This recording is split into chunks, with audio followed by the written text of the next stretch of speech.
Hey everyone, welcome to a special bonus episode of Locked On Lakers for a Saturday. Brian Kamenetsky, Andy Kamenetsky. The Lakers keep rolling. They knock off the Dallas Mavericks 129-119 and will host the quarterfinals in the Cup. Woo! That's next.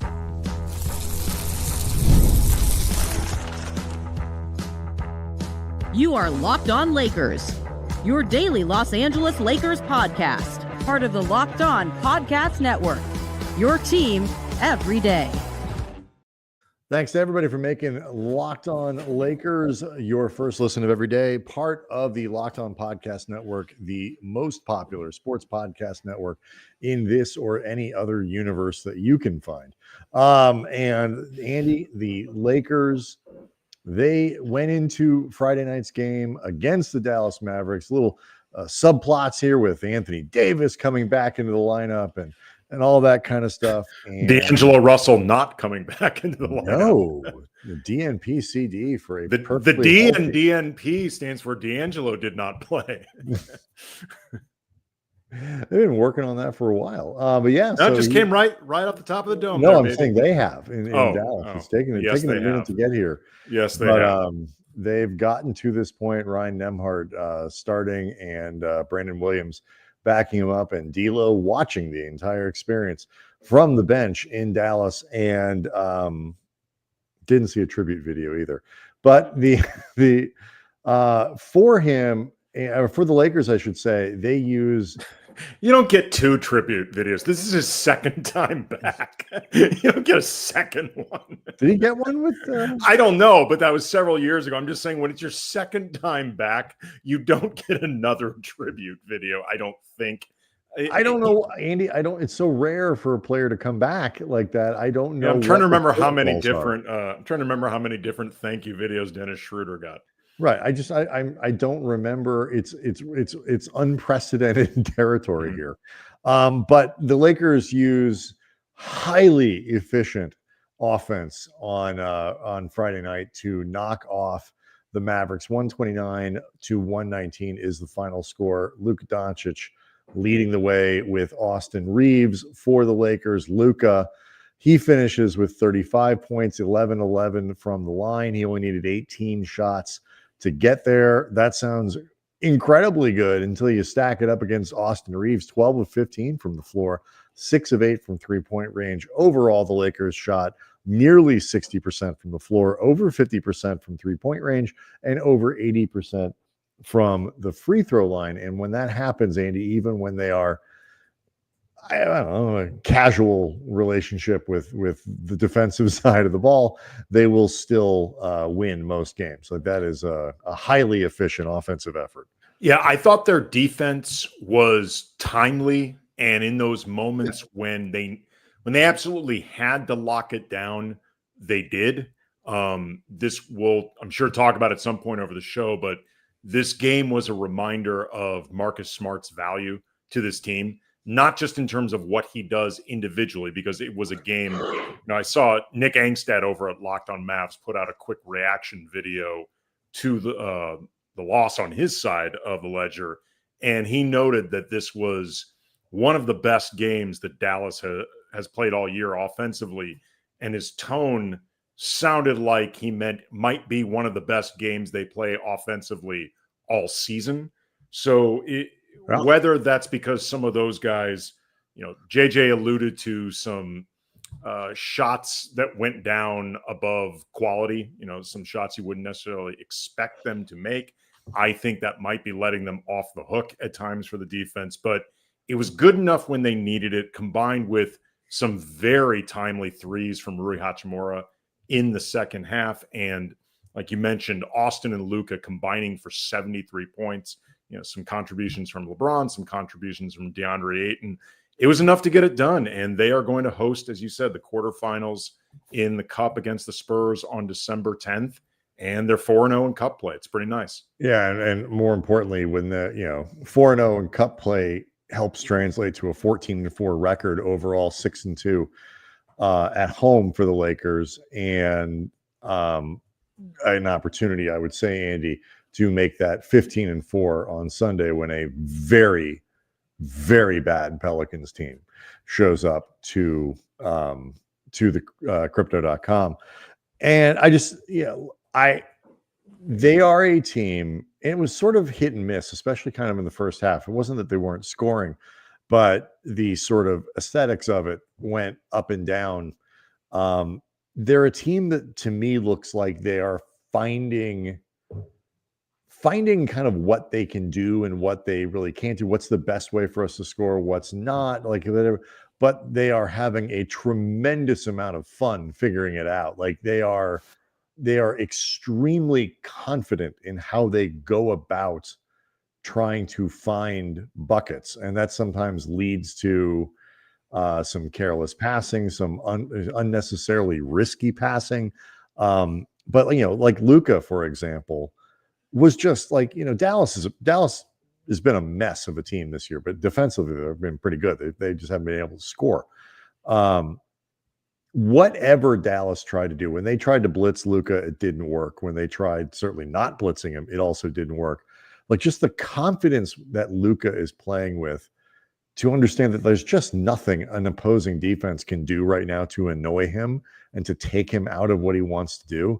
It's really fun to watch. Well, especially too, when you have as many safety valves as Luka has when he's being doubled, up high, when they're trying to blitz him, when your safety valves include LeBron James, Austin Reaves, Rui Hachimura, who is he's just been a terrific safety valve for this team all season. 5 of 13 from the field for Rui, and for that matter, 5 of 13 for LeBron from the field. But both of those guys, you feel confident when they have the ball. Deandre Ayton was 8 of 9 from the field tonight for 17 points. I thought they did a good job tonight with Deandre, to your point of them figuring out different ways to make the offense work.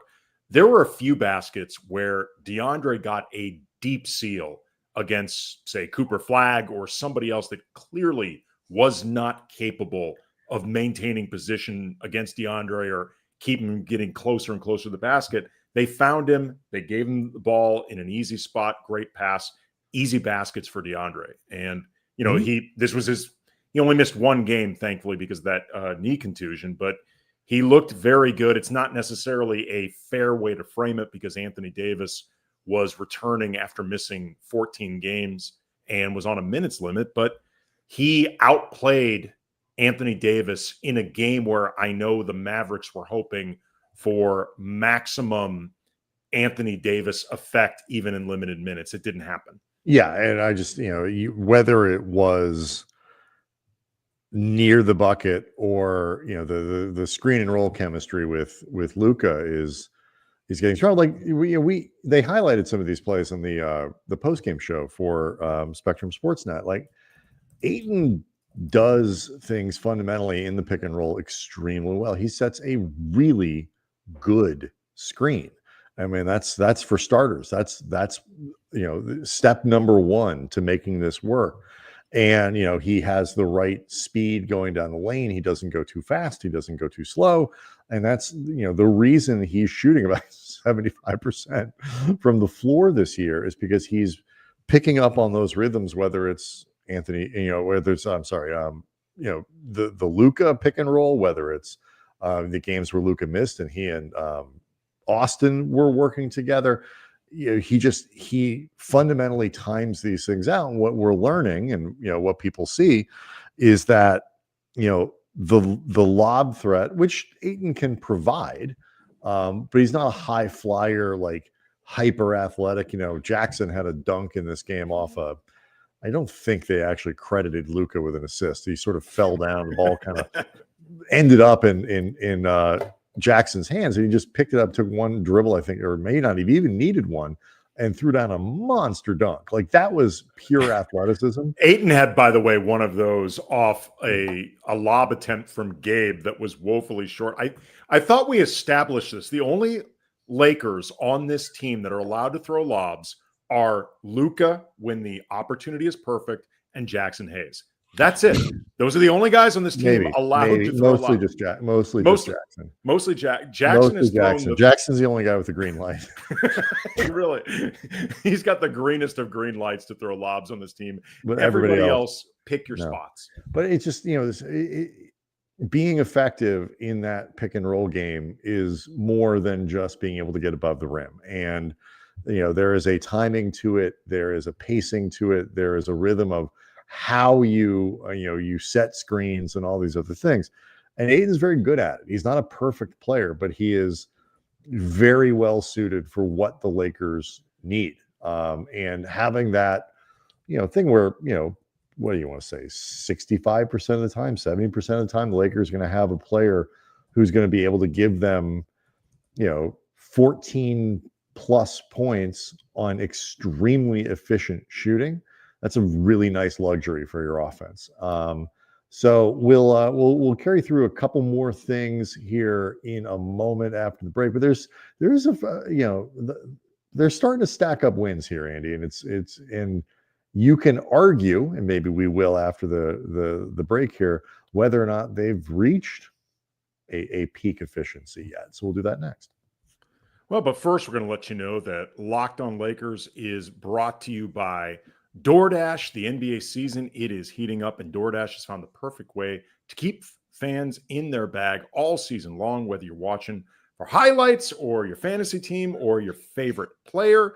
DoorDash makes every game night even better. DoorDash is the official on-demand delivery platform of the NBA, and they are celebrating with something called the Bag Drop. And here is how the Bag Drop works.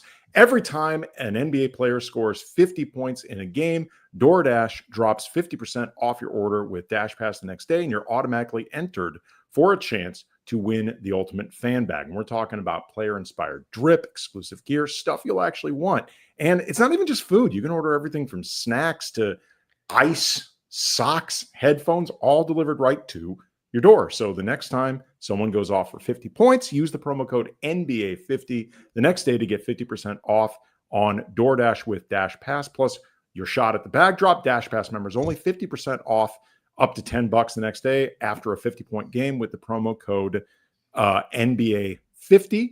Terms apply. No purchase necessary. Ends April 13th. Open to U.S. residents 21 or older. Visit DoorDashInYourBag.com for full details. DoorDash in your bag all season long.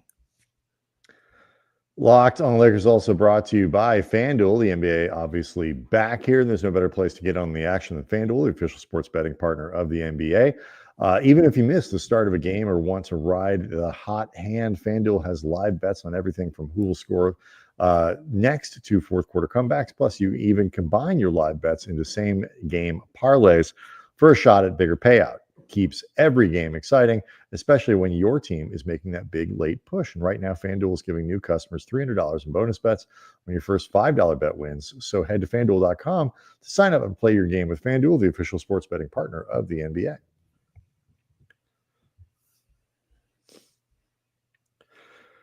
So, Andy, one obvious sign that you can look at to say the Lakers are, still have some room to grow is that they are operating in a way that LeBron James, I think he had a bucket, one bucket at halftime. Something like that, yeah. Yeah. And so, I actually even texted you, like, we're not quite there yet where we're at double digits watch for LeBron and the streak that goes back to like Eisenhower. But, he got there. But, this is sort of how it's been since he came back, that, he's very, very, kind of biding his time a little bit and picking his spots early in these games. And, not forcing stuff, generally looking at sort of the third quarter or, occasionally that, particularly that gap between the, right at the top of the fourth when the Lakers have often made a little bit of a push. That's when LeBron asserts himself a little bit, but he's not doing a whole lot of stuff at the beginning of games. I think both by design, but also you could argue, they haven't totally found a rhythm there. That to me seems like a place where the sort of the three-man chemistry still has a little bit of room to grow, and they're winning games in the process.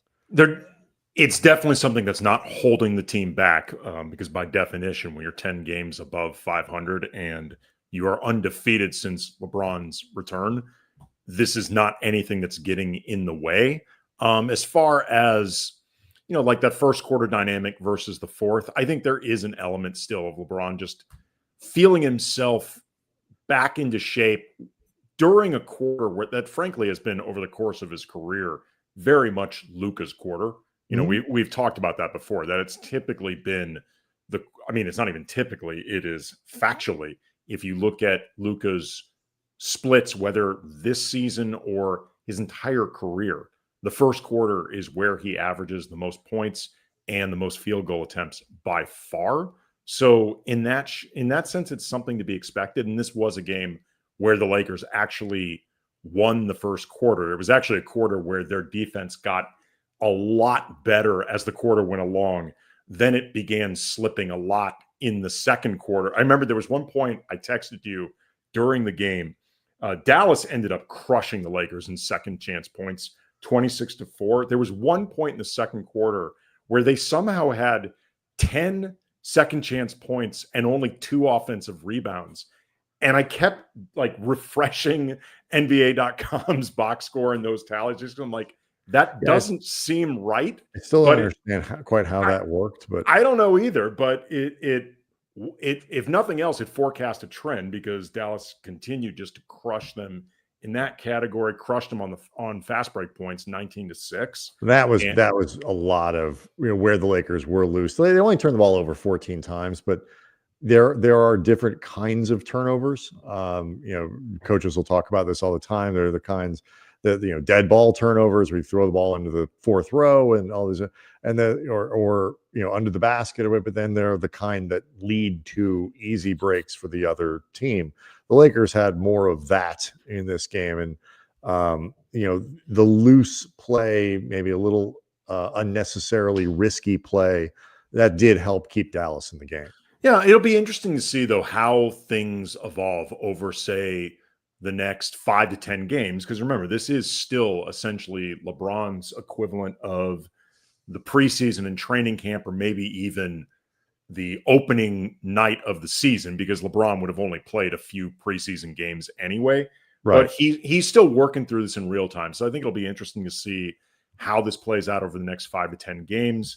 It's funny. I know in the past, since the cup was invented, there'd always been that school of thought of, balancing the idea of wanting to win the cup, wanting the extra $500K versus, I don't know if you want LeBron playing an extra game if you don't have to. I actually think the Lakers getting to the cup finals, beyond, again, the winning it all, the pride in that, the $500K, I actually think it would be good for LeBron because I think he could actually use the extra game. And in LeBron's case, I think it would be beneficial for everybody else. This team is collectively young enough that one extra game in the grand scheme of things should not be that big of a deal. No, I get what you're getting at, and I don't entirely disagree. I mean, I certainly understand that conceptually what you're talking about. I just don't want anybody playing games that don't count. That's the thing. But here's the deal. It's not so much that they can't handle the workload. It's the it's just if there's a chance for an injury, sure. Get hurt. Yeah. But these guys, from a chemistry standpoint, they're all on the same page, and $500,000, that's enough to get these guys moving. Certainly even the guys who make tens of millions a year understand, first of all, it's still $500,000, but also too, the value for the coaching staff, the opportunity to make the minimum guys, the rookies, those guys making $500,000 makes that's a huge amount of money. Dude, Drew Timme, he may end up getting a $500,000 bonus. He doesn't get that much, but he can get whatever. There's a prorated formula of it, but if he gets $200K for them going through and winning the thing, that's pretty good. And Austin talked after the game about how the money will often get trickled down to the video guys. And exactly. There's a lot of benefit that goes towards everybody behind the scenes and things like that. And And other than the extra game, and as you pointed out, and it's true, the extra chance at injury, these guys staying focused for the cup games is beneficial because these are other than the final, these are regular season games. They count to your record. And I think what we've seen is, while there is a risk of kind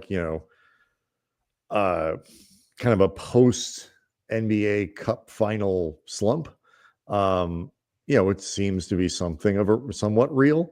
It also is a really good thing early in the season for kind of simulating playoffs and simulating a certain level of intensity and stuff like that, which for a team, when you're a team with, the type of aspirations that the Lakers have to advance, deep into the playoffs, getting that kind of dress rehearsal in, November into December, there's value to that. And I think that's what teams look at as beyond the money, the value of it. I mean, I hear a lot of media and a lot of fans make fun of the cup, or like, you're going to hang that banner, like when the Lakers hung that first banner, which was, to be totally honest, the Lakers doing a solid for the league. For the NBA. It's the right thing to do. They absolutely should hang that banner. It looks different than all the other ones. It's not treated like a championship banner because it's not. It's a championship of the cup.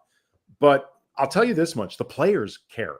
And it doesn't matter if the media or fans don't care. The players actually do. It's become very clear now over 3 years of this. The players are invested, and the players are invested, then it becomes worth it.